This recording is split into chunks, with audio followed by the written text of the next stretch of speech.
Hi, എല്ലാവർക്കും സ്മിതാസ് cooking വേൾഡിലേക്ക് സ്വാഗതം. ഇന്നുണ്ടാക്കുന്നത് വളരെ സിമ്പിളായിട്ടുള്ള തക്കാളി കുറുമയാണ്. അപ്പോൾ അതിന് വേണ്ടിയിട്ട് ഞാനൊരു 3 തക്കാളിയാണ് എടുത്തിട്ടുള്ളത്.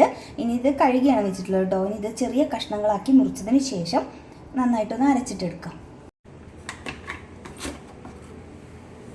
ഇനി ഇതിലേക്ക് ഒരു അരപ്പ് തയ്യാറാക്കാം. അതിന് വേണ്ടിയിട്ട് അരമുറി നാളികേരം ചിരകിയതാണ്. അതിലേക്ക് 2 ചുവന്നുള്ളി, 2 വെളുത്തുള്ളി, 2 ഗ്രാമ്പൂ, കുറച്ച് പൊട്ടുകടല, ഇതെല്ലാം കൂടി ഇനി നന്നായിട്ടൊന്ന് അരച്ചെടുക്കാം. ഇതിലേക്ക് കുറച്ച് വെളിച്ചെണ്ണ ഒഴിച്ചു കൊടുക്കാം.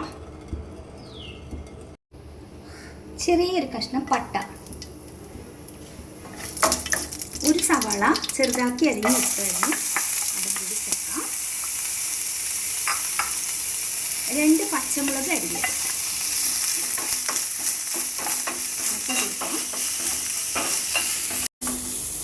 കുറച്ച് കറിവേപ്പില കൊടുക്കാം. സവാള ചെറുതായിട്ടൊന്ന് വാടി വന്നാൽ മതി കേട്ടോ.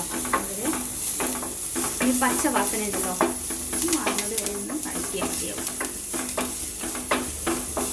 ഇതിലേക്ക് നമ്മൾ അരച്ച് വെച്ചിരിക്കുന്ന തക്കാളി ചേർക്കാം.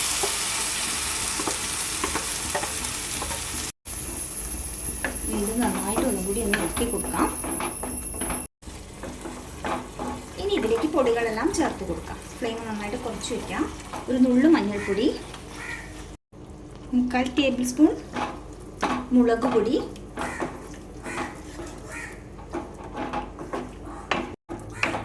ആവശ്യത്തിനുള്ള ഉപ്പ് കൂടി ചേർക്കാം.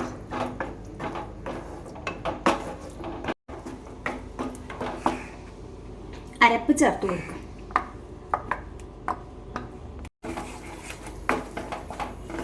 ചാനൽ ആദ്യമായിട്ടാണ് കാണുന്നത് സബ്സ്ക്രൈബ് ചെയ്യാൻ മറക്കരുത്.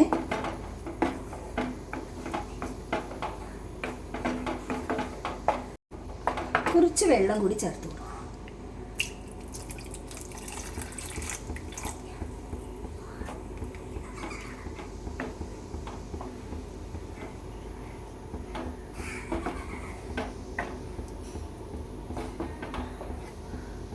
നന്നായിട്ട് കുറുകിയ രീതിയിൽ വേണം ഇരിക്കാൻ.